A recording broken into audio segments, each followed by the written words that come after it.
Okay. Hi, everybody. This is Cindy with Magazine Mama, and I have Courtney on with me today, and she's going to introduce herself and talk about how she taught smartphone photography. So go ahead and Courtney, and introduce yourself.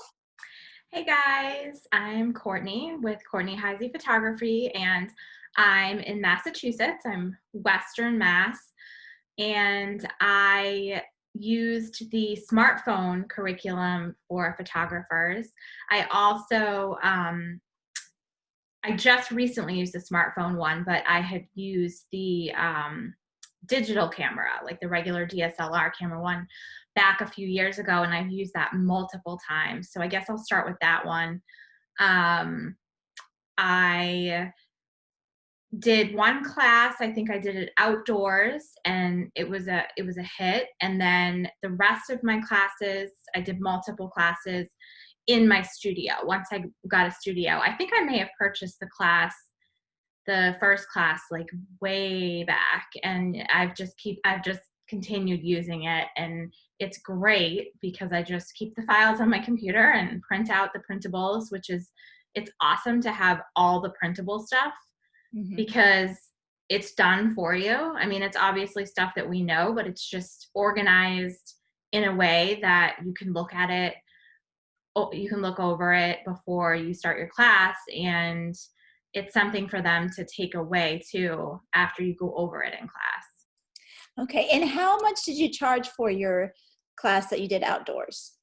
So I believe it was about the first one that I charged, I feel like it was $125 in that area, and then I know the more recent ones that I did in studio were $175 I charged. And how many students did you have in each class? I actually filled up every time, each class. And then I think I'm trying to remember the first time because it was so long ago, but I do remember the more recent ones.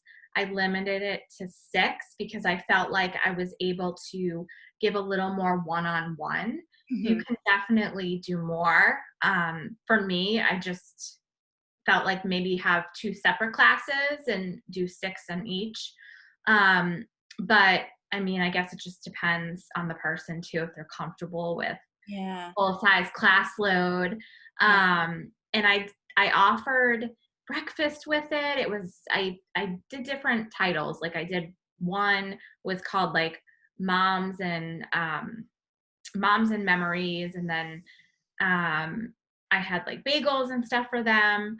I took some behind the scenes photos. I created a group for afterwards if they needed to ask questions or they wanted to post photos. Great. And then how long was the class? Was it a 2-hour class or a little bit longer? I did 2 hours. 2 hours. Okay, great. Yeah. And how did you find students? Did you email your current clients or did you do an ad on Facebook?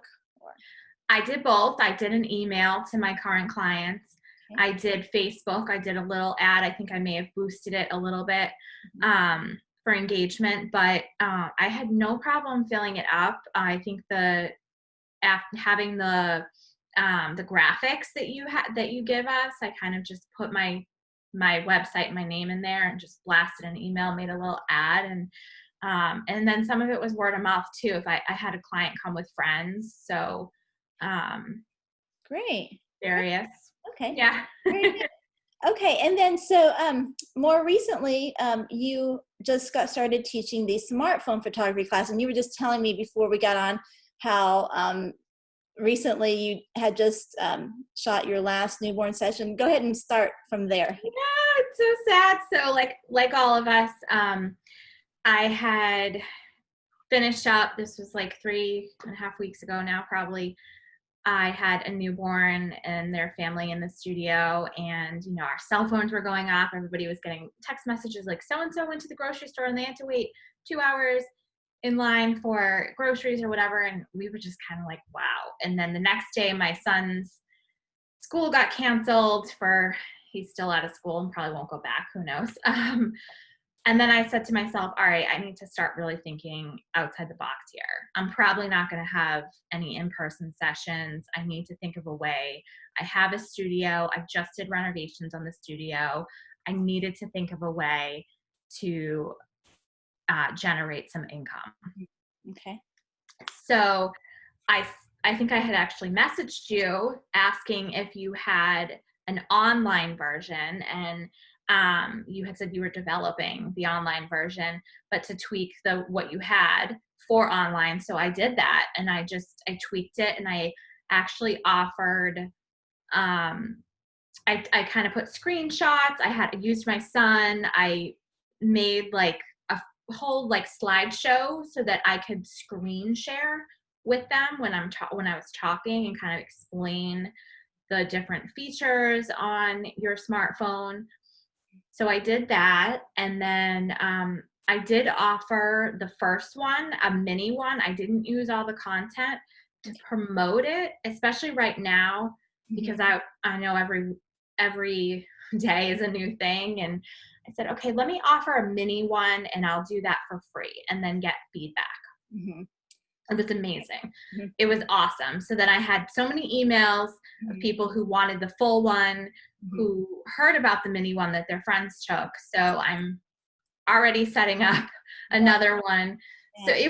it was awesome. I mean, it's Great. Yeah, yeah. so for the mini class, did you have it gated where they had to give their email in exchange for getting? You did that? Okay. Yes, yes, email. Obviously I plugged certain things like go, check out my Facebook page and be sure to follow along for other, um, other fun giveaways and um, future classes and stuff like that. Great. Okay. And then, so your online class, how you talked about the slide shares. What platform did you use? Did you use Facebook Live or Google I used Zoom. Zoom? I Okay. used Zoom, yeah, so that I could just screen share. I was going back and forth between Facebook Live, which I think I would probably be comfortable with doing that now, or doing Zoom on Facebook Live, because you can do that. Something that I more recently learned, Mhm. which is a really cool feature. But I did Zoom, and I just had the entire time I was talking, I didn't show my face at all for that, because I was mainly just sharing the slides that I was presenting to them. Mhm. Okay. And then how long of a class? Was it a one-time 2-hour class online or did you drag it out? It was one time, and I had content that went for about 30 to 40 minutes. And again, I minimized what the regular content is that you Mhm. provide. And then I left it open for questions. Okay, great. And then have you taught the full version then online at this point or you just I haven't taught the full version yet online. I've just done the mini, but okay. the full version is definitely already been, it's in high demand, Yeah, especially from the ones who took the mini class. yes. Because I think right now, just offering them a little something um, got a lot of people engaged into it and wanted, and it was, that it entices them for more. Right. Especially right now, where I think I was going back and forth about, do people want to spend money right now? Do people, so then I'm like, all right, well, I'll give them a little something. And if they want and can, especially where they're home with their kids Right. right now, Right. they want to capture. And a lot of people still are working and generating income.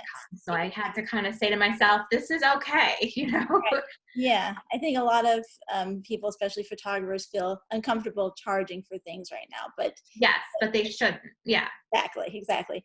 Yeah. And so, how much do you plan to charge for the regular course? So I think I will end up charging 175 per person for, I think I think I'm just going to keep it the same, because with that I was doing with the DSLR class, only because it's such a um there's such value in cell phone photos right now too. Yeah. I think before this, maybe I would have done a little less because it wasn't the DSLR. Mhm. But I think that there's such good value right now in learning to take pictures with your smartphone, because that's all. Exactly. I think I totally agree. And also, like your in-person classes, I would keep it the same price as that. I mean, even I always reference my daughter's classes. She has online dance classes now, and the tuition has not decreased at all. It's the same online. So definitely good, and definitely the iPhone and smartphone photography is in high demand. So do you know how you're going to take payment for this? That's another question a lot of photographers ask about online. And are you using any type of platform for that? Yeah, so from the beginning, I've always used PayPal, and I've just kind of stuck with it. I've looked at other things, but I use Big Cartel, Hmm. and then I'll go through, and then I join PayPal with Big Cartel. And so that's how I get payment for a lot of like my mini sessions and classes. Okay, so you put the actual like a product on Big Cartel and Yes. like, okay, perfect. Yeah, I put the product there. I do a description and explain what's included in it, what they're going to get. Great. Okay, and then how many students are you going to limit it to? Do you know? For the cell phone class, I think I would be okay with, because all that content's right there. It's not, I think, I would probably be open to keeping it, um, to not capping it, I guess, maybe trying.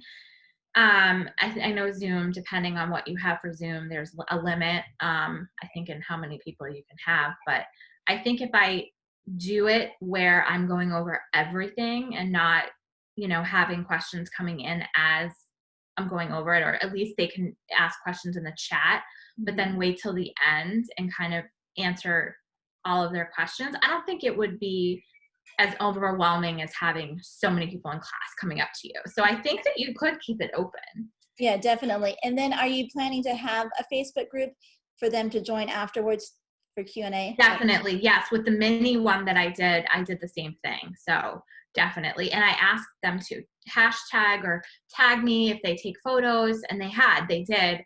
After the class, they had been taking photos of them at home, or just like a coffee cup out on the porch when they're working from home. And I also recommended, some editing apps and things like that with it. So they would tag me in it. And so it was great seeing what they learned, but it's also giving you exposure too, if you ask your clients to tag you in what they're learning. Definitely. Like on Instagram, they tag you and you have a special hashtag for the class, or do you just use your business hashtag? Just my business hashtag. Yep. Okay, great. Yeah, think that's all the questions. And then just on the mini class, how long did you leave that group open for that? Do you still have it going, or is there a cap on the length? I still have it open right now, because I feel like I'm kind of playing around with Hmm. like what I can do. But I think having a cap is a good idea, just so that people will be forced to actually to not put it on the back burner, and to try these things now and not wait until a year from now and say, Exactly. oh, Yeah, to kind of let them know what to expect and when it's going to close. And the yep, Facebook group for the mini course is also a great way that you can market your paid version too. yes, yes, absolutely. Well, thank you so much, Courtney. I really appreciate you sharing all your tips and everything with Thank everyone. you for having me. Thank you so much. Okay, take care. You too. Bye. Bye. Okay.